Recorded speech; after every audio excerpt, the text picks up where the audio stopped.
So, good evening, everyone, and welcome to Dialogues. I hope you all are keeping up the spirit of being critically engaged in not so supportive pandemic period. I thank you all for supporting this platform by your presence. Today, Dialogues is pleased to have Dr. Javed Khatri with us. Dr. Khatri is an assistant professor at Navrashna University, Vadodara. His research interests are linguistics, semiotics, media, and language studies. He has published a number of books on culture, media, and communication skills. His research studies have also been published in national and international journals in both English and Gujarati language. He is also known for his famous blog Vimarsh, in which he writes about his analysis on foreign films and media. Now, before Dr. Khatri begins, I would like to give a brief context about the talk.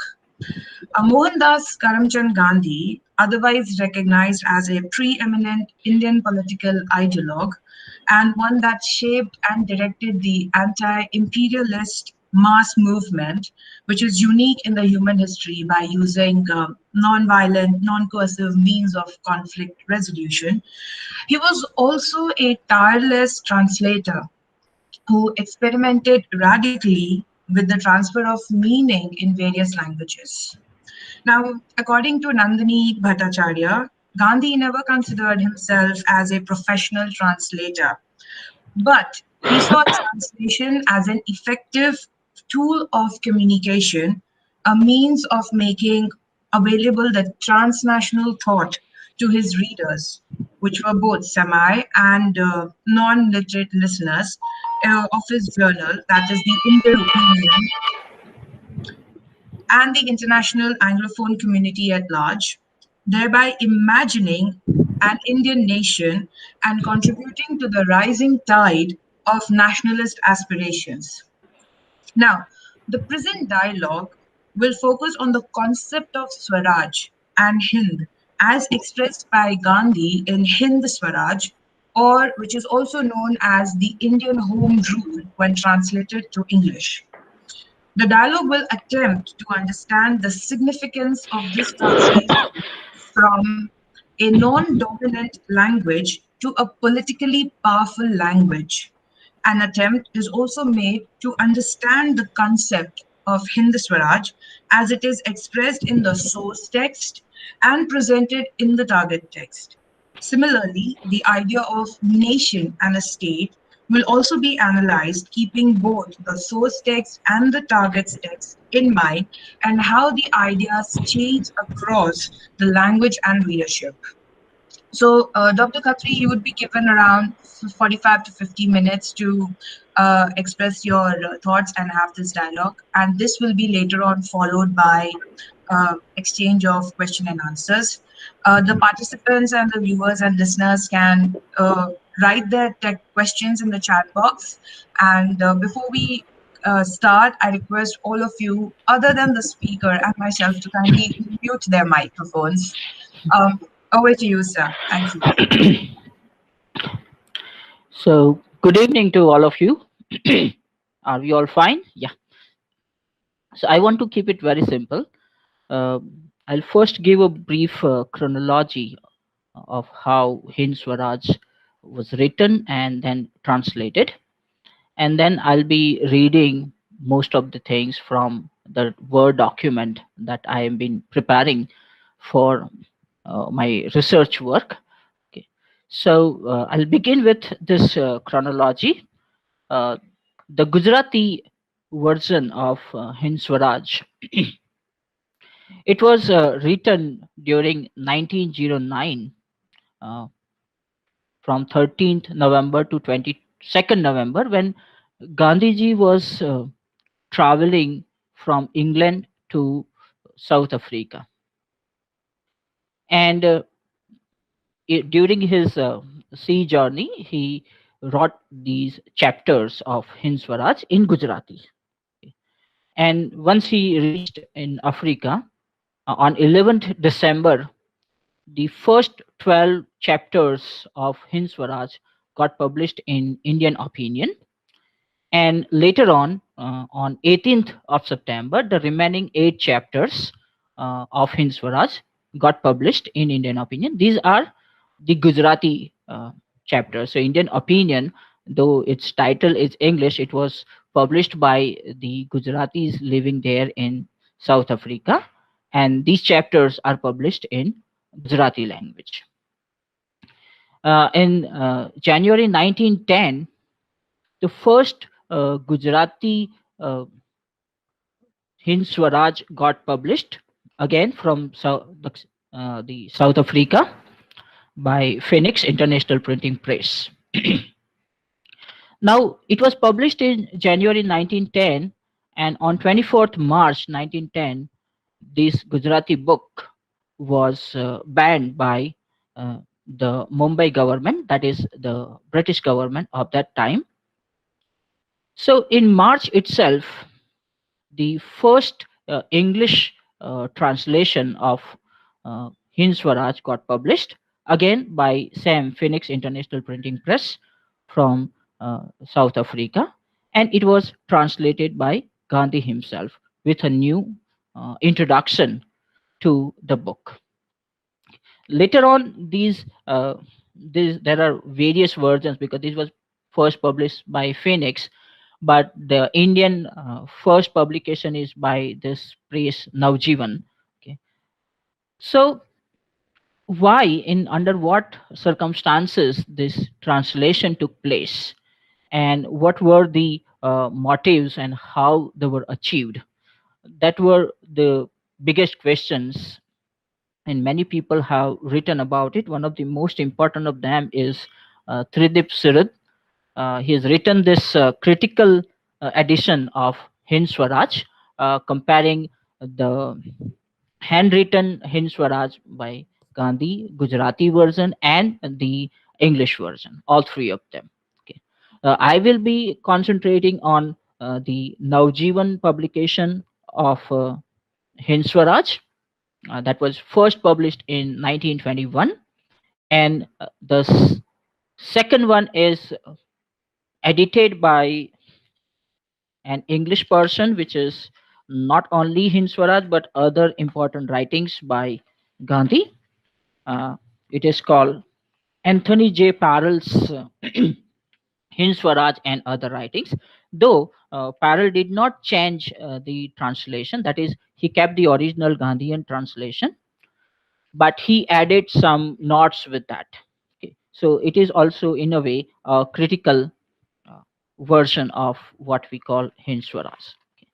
So I begin with this very idea of translation. Okay, that there are various facets associated with this idea and the process of translation.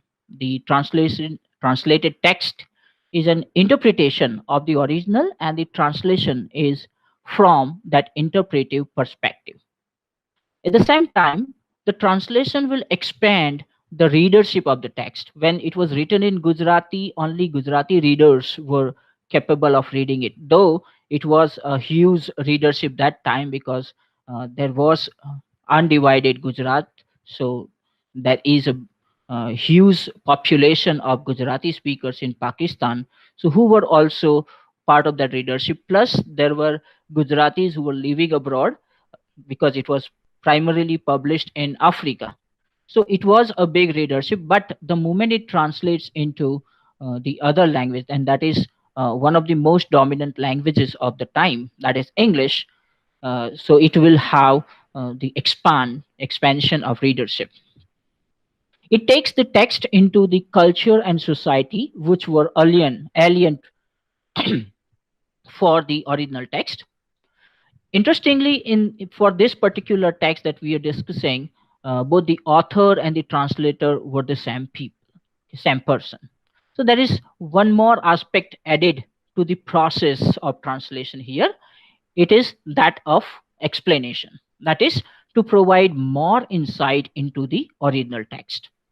So this present discussion and the kind of research that I'm working on is an attempt to decipher the translation practice as we can observe in Gandhi's translation of Hind Swaraj into English.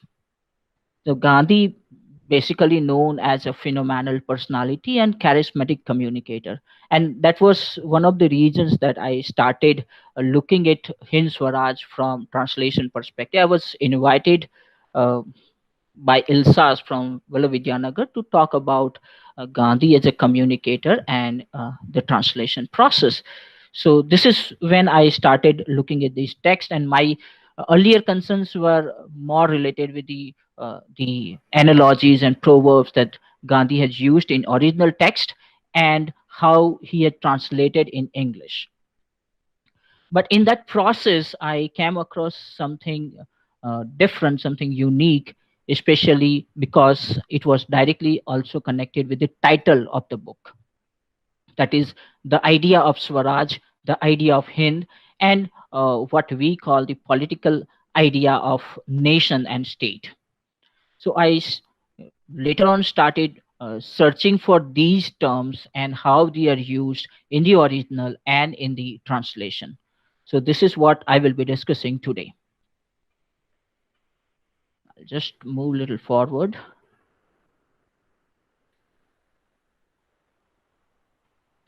So basically, for this particular research, I'm using Hind Swaraj, the original Hind Swaraj by Gandhi, uh, published in 1922. That is Navjivan publication. Then the same thing published by Navjivan publication, but in English translation, which was entitled Hind Swaraj or Indian Home Rule. So this second part of the title Indian Home Rule was given by Gandhi in 1922 when this English version was being published in India by Navjivan. Okay. So this particular subtitle gives a very clear idea of Hind Swaraj, that he's basically talking about Hind as an India. Okay. And the third book, as I mentioned, by Parallel, Hind Swaraj and Other Writings. So I'm basically comparing all these three texts. Both English versions are same translation, the Parallel one and the Indian Home Rule one. But the 2001, that is edited by Anthony Parallel, uh, added more historical and biographical details. Okay. So we will try to see a little comparison between these two texts. So, what was the background of or to this particular translation of Hind Swaraj? Like we go back 100 years and we check that what kind of translations were available at that time, what kind of text used to be translated at that time. Okay.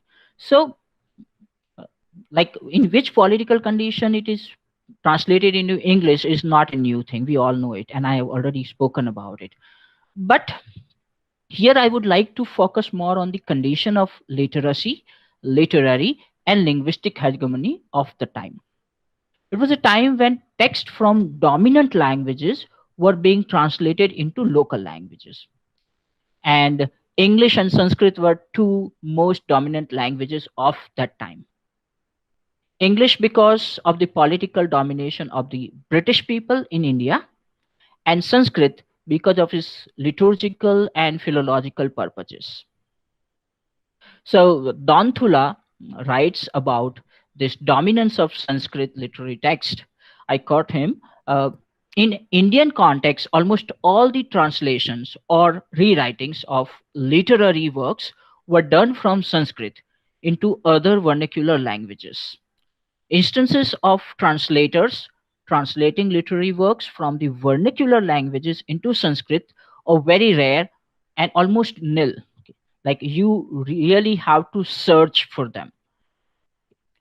So under such situation, under such condition, a Gujarati text is being translated into English. A non-dominant language text is translated into a dominant language text. So Gujarati, as I said, had a very huge population. Politically, it was not a dominant language, though. So, translating something from Gujarati to English was itself an act of subversion. That presenting a text from colloquial language into a language of powerful literary and philosophical history simply meant that the people whom you consider downtrodden or illiterate or uncivilized also had something for you to learn from. And that was one of the most important significance of translation of Hind Swaraj into English. So they did have their own indigenous ideas and ways of living. The text is essentially about them. That how the culture is different from the Western culture. That is what uh, Gandhi is actually discussing in this, and that's why this Gandhian scholar Tridip literally says that the entire book Hind Swaraj is about the idea of civilization, okay, which was presented in Gujarati as Sudharo. It is not used as a Sanskriti, but Gandhi uses the term Sudharo, which is translated as civilization. Okay. So, as another scholar called Chaudhary in Indian translation, he says that in Indian tradition, translation essentially serves the purpose of clarification. Okay. That you are not basically translating the text, but you are basically trying to explain the text. And normally it was in an oral tradition. So, those changes that we see in translation were not very significant. That is, people don't pay much attention to the changes. The message being conveyed becomes the driving force, and the form of the text takes the back seat.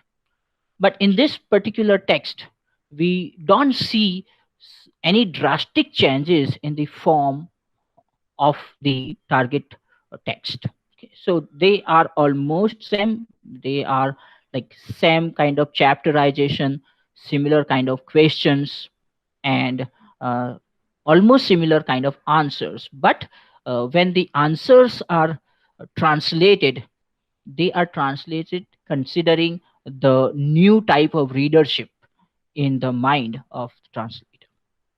So another aspect in translation was uh, basically considering the job of the learned people at the time. Like if you are learned, if you are educated, you will be translating something into English. Okay, so you assume a responsibility that this is something there in English language, so I will translate this in my language so my people can also read it.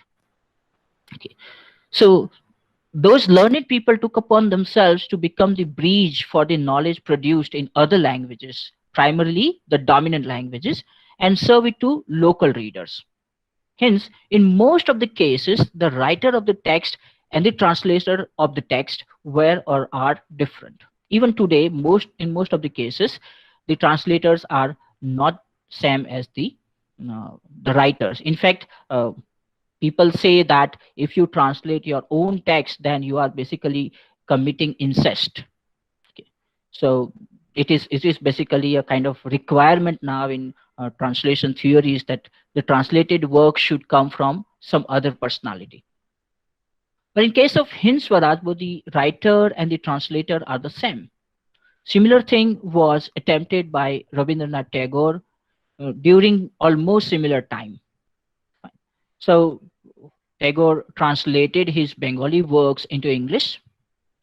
Tagore translated his Karna Kunti Sambad and Gitanjali as Karna and Kunti and songs offerings, respectively. But these self translated works were also quite simpler than the original Bengali works. Okay.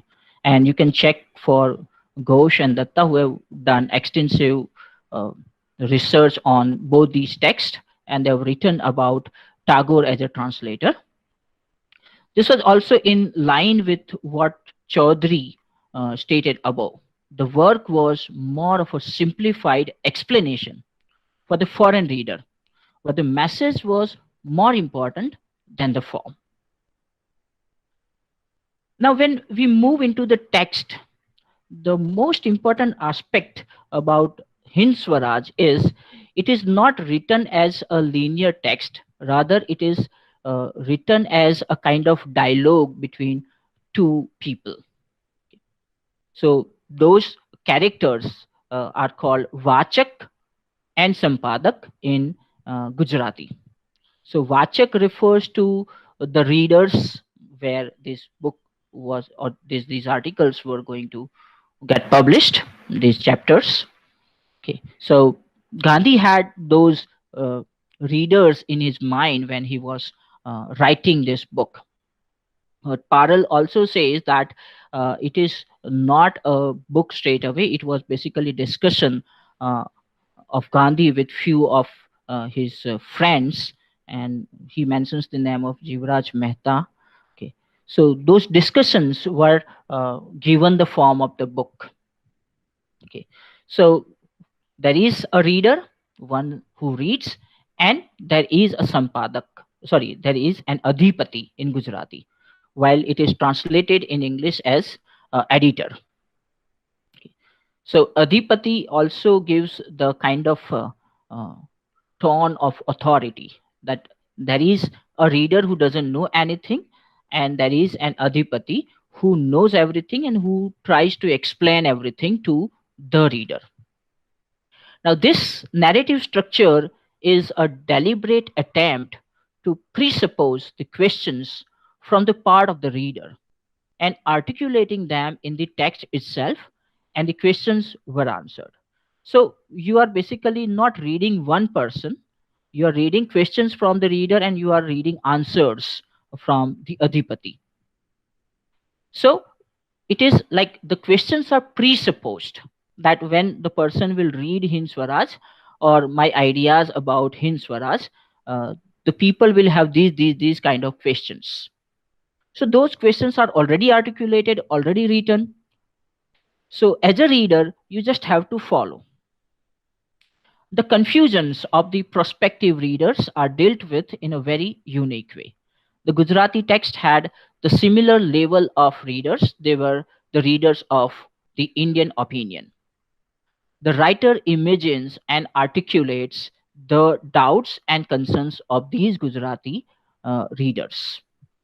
But the moment the text is translated into English, now the reader or the readership is very vast.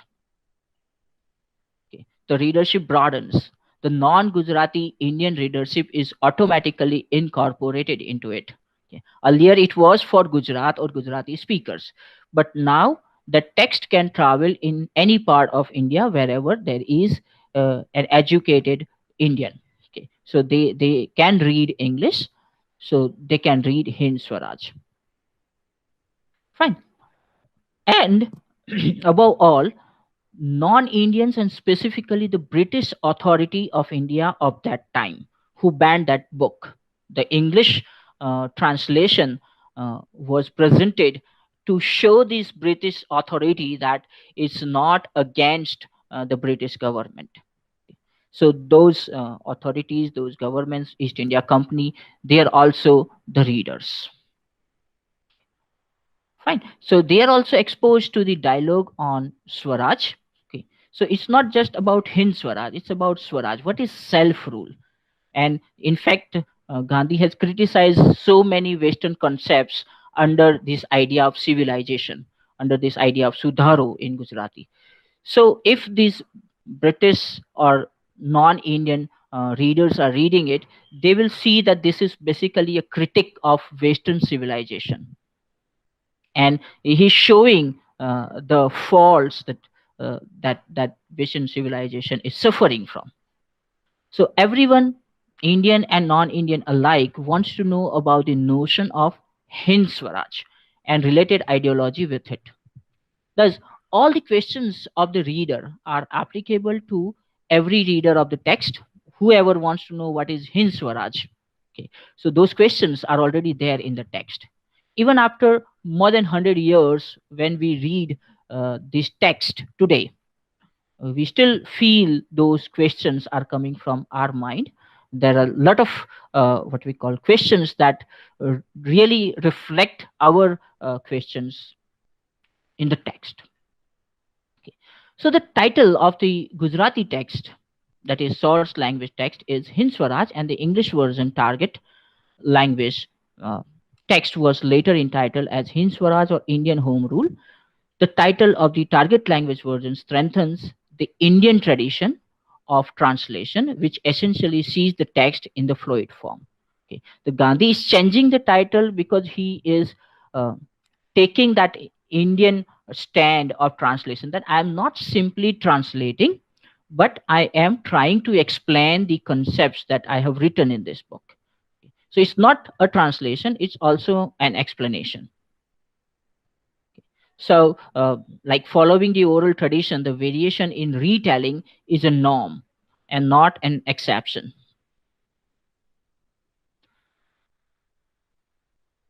The particular dialogic narrative, that two characters are in a dialogue talking about something, plays the most important role of communicating message in a comprehensive manner.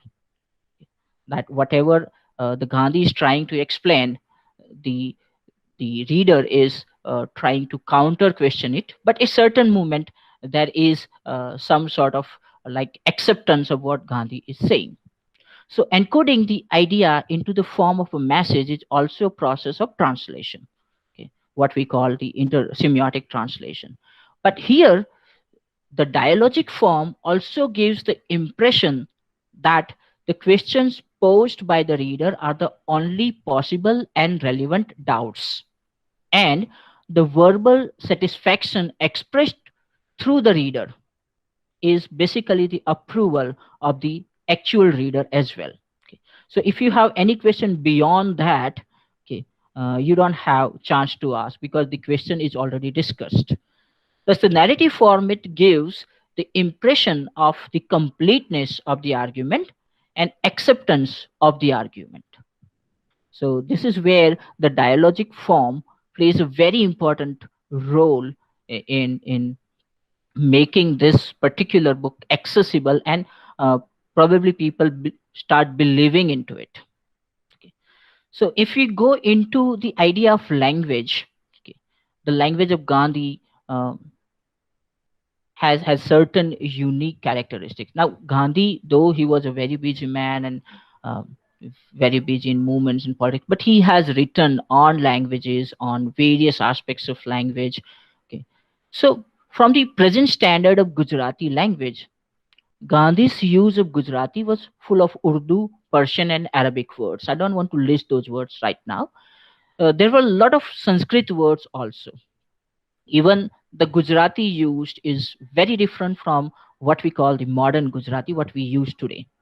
So many words used here which are considered non-standard from modern perspective. We don't consider them standard words, but they are used in a standard discussion. For a modern reader, the Gujarati was not very accessible, especially those who are not very much into literary aspects of language, and those who are aware about the classical, little bit aware about the classical Gujarati, they might understand it. But otherwise, those who are not in constant contact with Gujarati language, it will be difficult for them. His English was also very sophisticated. Again, Shurud discusses Gandhi's use of Gujarati as well as English in his lecture that he delivered, uh, where he concentrates on two texts, Hind Swaraj and My Experiments with Truth, where Surud also emphasizes on the idea that Hind Swaraj was essentially a text about Sudharo, that is reform, but it is translated as the civilization. So, coming to the translation aspect, we will basically concentrate on three basic concepts: one, Hind; two, Swaraj; and third, nation. Okay, so we'll compare these very basic lexical items and the associated terms used by the author in the text. Interestingly, both the author and the translator are one.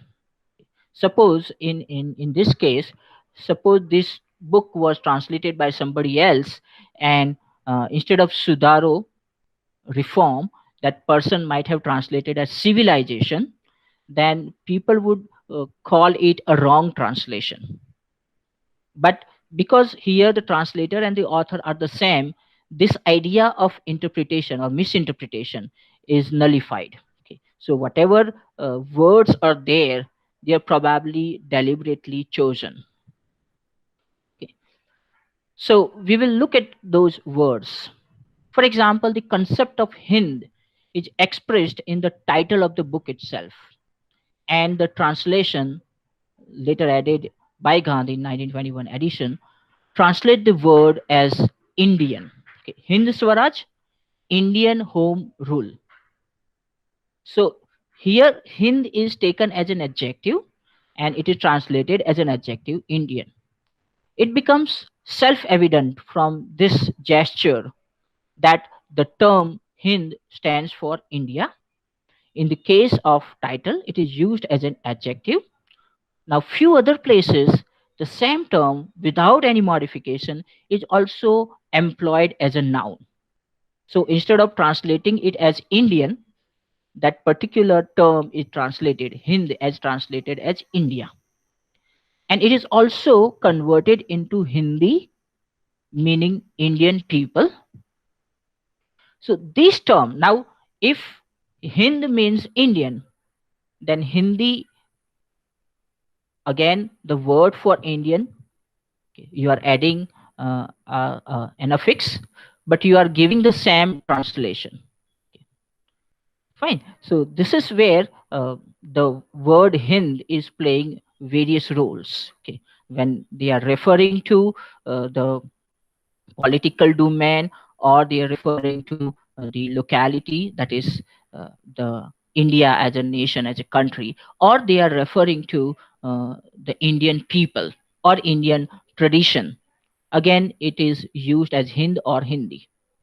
Now, this term is also an adjective, Hindi is also an adjective, but here it is specifically used for people of India.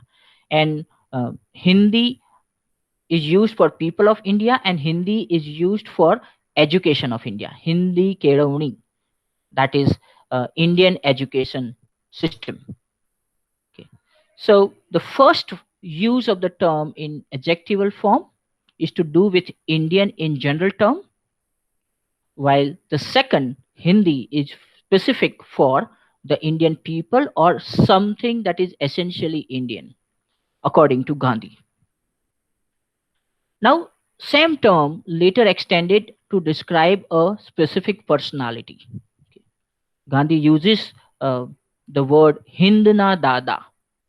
Okay. In source text, in Gujarati, this word is used Hindna Dada. So Hind is for India. Dada literally means in Gujarati as a paternal grandfather. But here it is referring to a person, Dada Bhai Nauroji. Okay. So this phrase is accompanied by proper noun. Okay. When he says Hindna Dada, comma, Dada Bhai Nauroji or Dada Bhai, and it refers to Dada Bhai Nauroji.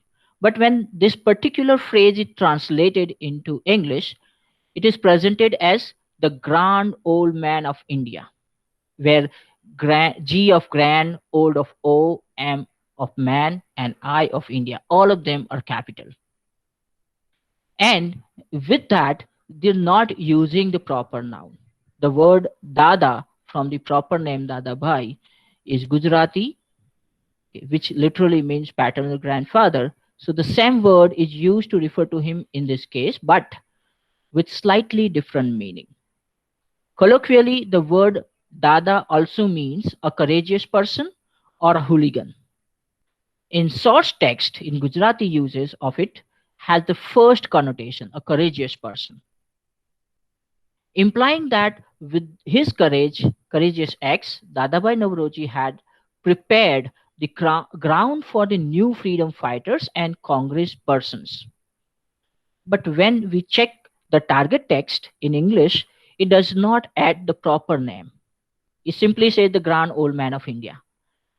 So there is a possibility that Dadabhai Nauroji was famous in Indian press as Grand Old Man of India, and people used to recognize him with this particular title. Okay. So that's why this particular name, proper name, is not added.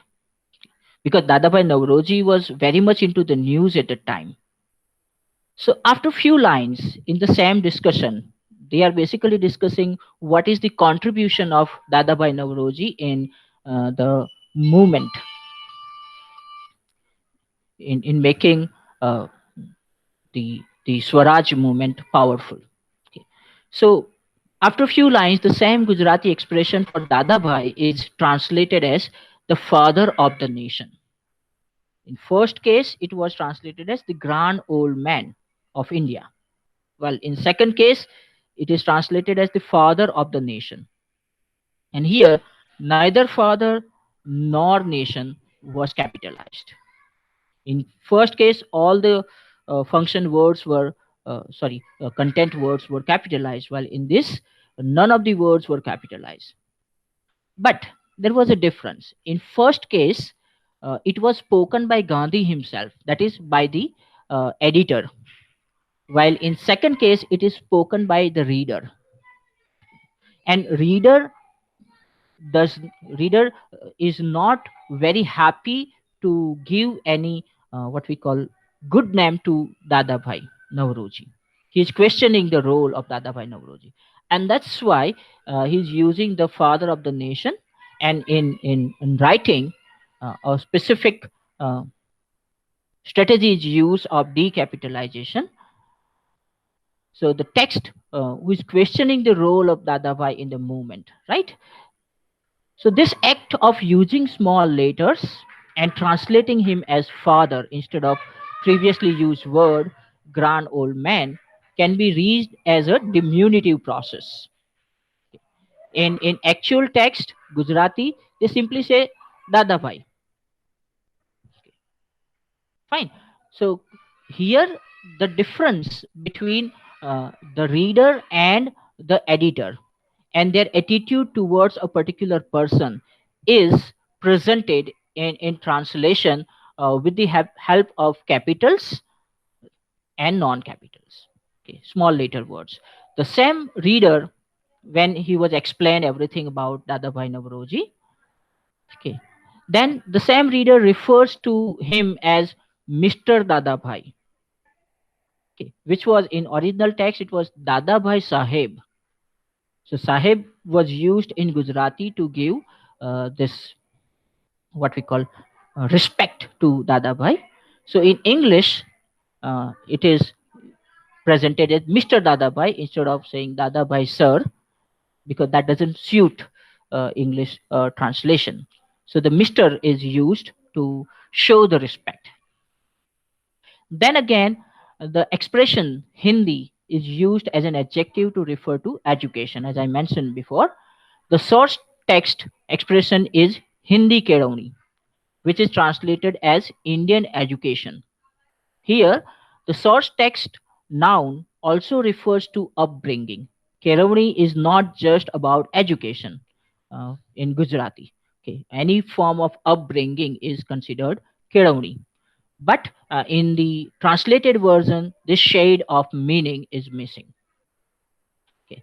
Then in the same paragraph, when they are talking about Hindi Kedauni, they say Hindni Bhakti. Okay. This specific term is used, Hindi Bhakti, which can literally be translated as devotion to India. But it is put as devotion to motherland. Okay.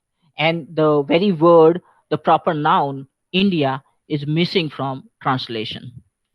Now, in this translation, the replacement of India as a nation or state or sovereign and putting it into terms of an abstract concept of motherland is definitely an act that is done keeping the British readers in mind. Plus, there were many separate states in what we define India now. And hence, India as a country was not an easy word to identify with for the common readers, because most of the common people of that time have their um, what we call uh, connections with their local states. Okay, there was Baroda as a state, Mumbai as a state. Okay, and most of them were serving those royals, and even the royals were connected with the British. Right. So that idea of India wouldn't go with those people who are serving certain states and they are fighting for those states. Motherland was common for all the people living under the British state of the time. Okay. Anyone who is under the British government. For all of them, it is motherland. Plus, there were many Indians living in different parts of the world, like Gandhi himself. So, devotion for motherland is an extension of the original phrase to incorporate the larger readership of Indians living under various labels of states and nations. And in fact, the word Hindustan from the text is more or less consistently translated as India and not the word Hind, because Hindustan was largely used for the entire, what we call, the collective states. Sorry. Fine. So in the text, Hind is an abstract idea.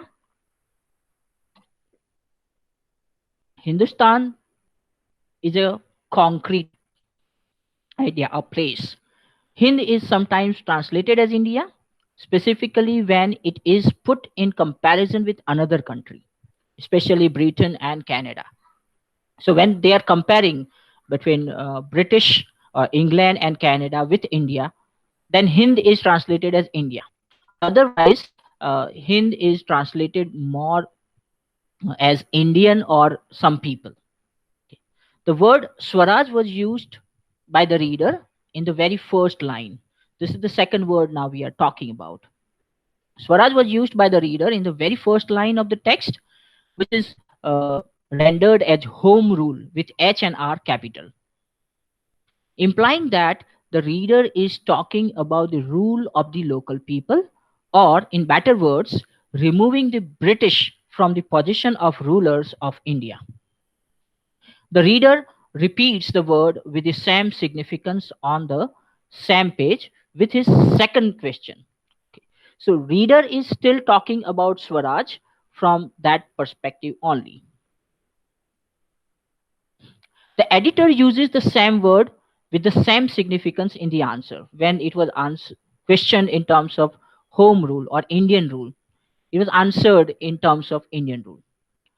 Talking about the contribution of Congress and Justice Badruddin in sowing the seeds of home rule. So he's basically not talking about the rule of India, but a movement of the self rule or home rule. Arguing with editor, reader uses the word Swaraj, but this time the translation is home or self rule. And even in this case, the H, S, and R are capital as opposed to Parrajya. So that is the dichotomy created, Swarajya and Parrajya. And Parrajya is translated as foreign rule. This usage of the reader makes it clear that editors and readers' conception of the idea of Swaraj is not the same. Swaraj, when Gandhi talks about it, he is talking about a particular movement of awakening. While when the reader is talking about Swaraj, reader is talking about in comparison with the foreign rule. The reader continues using the word in the same way later on as well. So, in an answer, the editor explains, now there is a statement, Swaraj e pid manaso bhogvi sake che. This is what Gandhi says in answer to the reader. Now, it is translated as only men with mature thoughts are capable of ruling themselves. So, Swaraj here is literally translated as ruling themselves, ruling self. There, the idea of foreign rule is not visible. Editor explicates the literal meaning of the term Swaraj and repeated the same in the next paragraph too. And then, in further explanation, Swaraj is translated as self-government. And in the same dialogue, it is again translated as growth as a nation. Here, the translation is directly put in terms of Swaraj as a process that makes a nation, not the rule of the nation, but something that develops a group of people or a group of states as a nation, attaining that level of nationhood. The chapter on Swaraj, it is translated as Swaraj itself. Okay. There is no other translation. So it is in the entire chapter, but only in that chapter the word Swaraj is translated as Swaraj, and that's only 2.5 page chapter. So Swaraj as a process for them. But when there was a discussion on British Parliament, the reader's use of Swaraj is translated as their government. Okay. Okay. So whenever reader is talking about Swaraj, there is this idea of governing, whether he is talking with context to India or some other country, where the term Raj, governance, is more prominent than the other senses of Swaraj used in the text.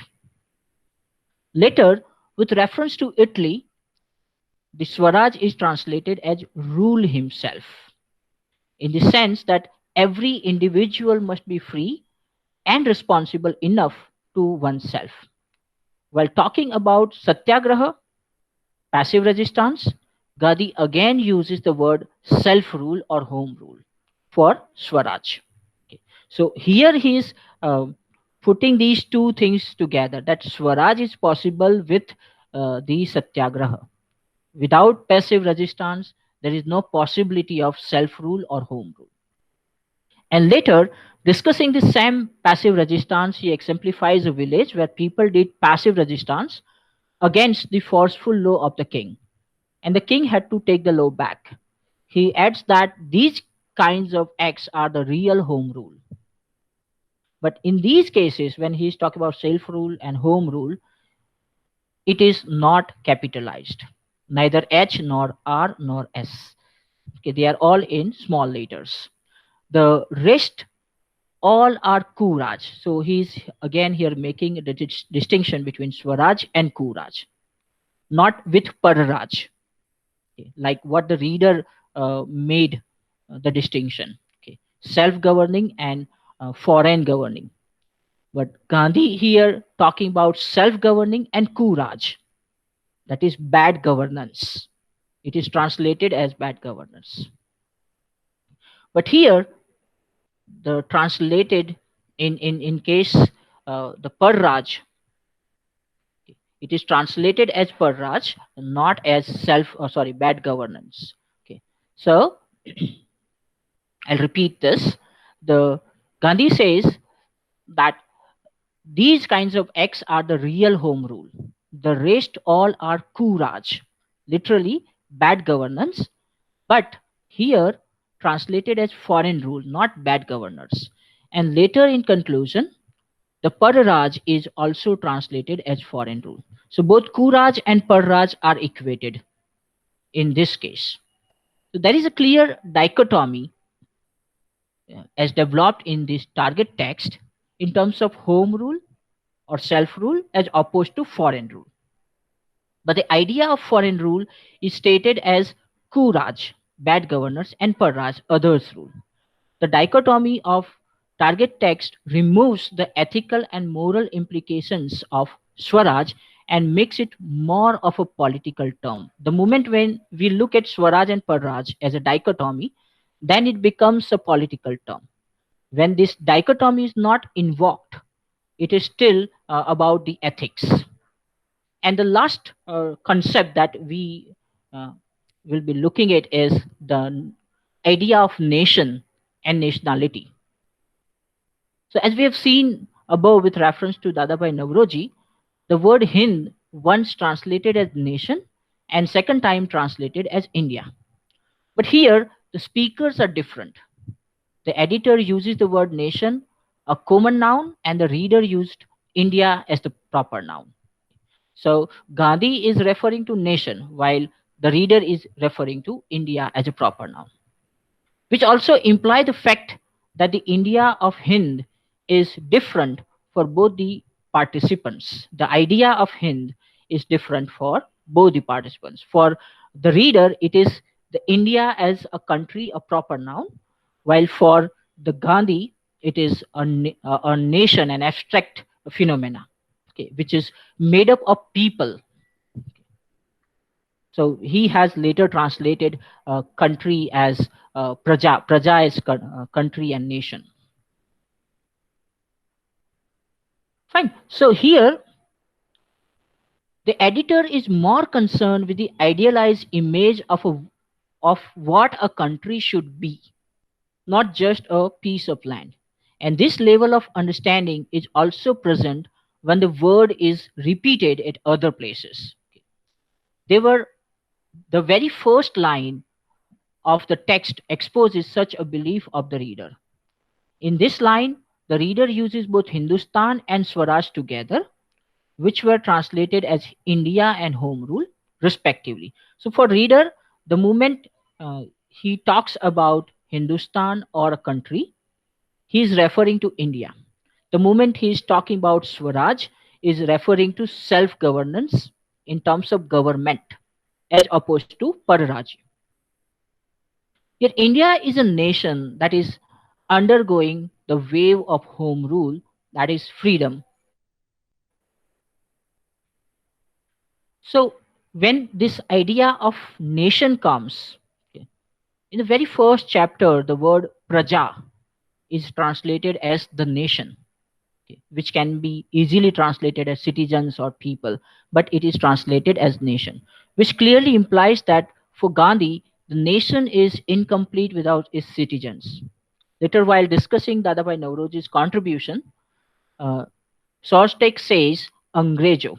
In Gujarati, we have word Angrejo, but in translation, it is rendered as English nation. So there is still this dichotomy, which again reiterates the above point. While Congress enthused the idea of, in Gujarati, they say Ek Praja Chiye Nibhavna, while in English, he uses the idea of nationality. So again, the idea of praja, the citizens, is translated as nationality. And this happened plenty of times in the text. So I'm not referring to all of them here right now. Now, there is a statement discussing the parliament, which is like, to prajano uddhar thai jashe. Again, they use the word praja in Gujarati. It is about English parliament. So it is translated as the English nation would be occupying today much higher position. So again, that praja is translated as nation. So I'm not going into other examples of it. One small thing, last thing that I want to present. Uh, the interesting aspect that what I could observe is that the conception of idea of Swaraj or freedom, how it is presented, how it is conceived by Gandhi. So in source text in Gujarati says, Gana Angrejo Hindustanne Swaraj Made Evu Ichhe Che. He uses the word Made, the verb. While in English it is says, many English desire home rule for India. So here the verb used with connection with Swaraj is Made, that is to meet, which goes with the assumption that Swaraj already exists somewhere and we just have to search and get it. It assumes that it is just displaced but already present and to be met. Later he writes, Swaraj che Swaraj chetu jashe. Chetu, dur. Okay. In standard Gujarati we call it Swaraj dur jashe. But in Gandhi writes Swaraj chetu jashe. So it is translated as home rule will be delayed. Now here again, the space metaphor is used with the verb. Okay. The statement literally means that Swaraj will be distanced, will go away, far away. Okay. And similar metaphor can be observed in this statement like આપણે ધારી લઈએ કે માંગણી મુજબ અંગ્રેજો ગયા. Okay. So they leave certain space, gaya. It is translated as, let us suppose that the English have retired. It shows the voluntary displacement of British from India. Again, it emphasizes on the idea of spatial movement, Gaya, Chetu Jashe. All these are spatial movements related with the space. In all these three instances, when certain form of freedom or self-rule is discussed, The author presents in the form that movement of certain spatial type will make it possible that you or we will be able to achieve Swaraj if we make certain spatial movements. But when it is presented in target text, the spatial significance is lost and it becomes temporal. In first case, the verb used is desire, which is a futuristic assumption. In second case, the verb used is delayed, meaning something that is temporarily late, not on the specified time, or to make something slower. While in the third case, the verb retired is used, which has the primary connotation of leaving something on a stipulated time or cease to work. The basic difference is in conceptualization of source text and target text construction comes from Gandhi's firm belief that Swaraj is more to do with the self rule, developing and observing certain ethical norms and taking a stand for the morally correct, irrespective of who is doing wrong. And that's the main idea that he tried to explain in the entire text.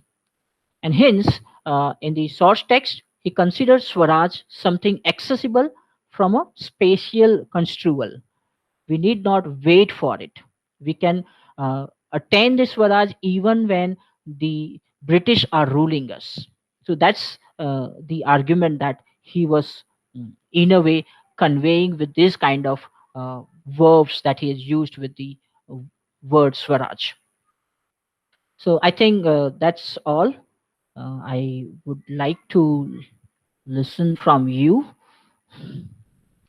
I hope it made some sense. Thank you, sir. Thank you for such an enlightening talk.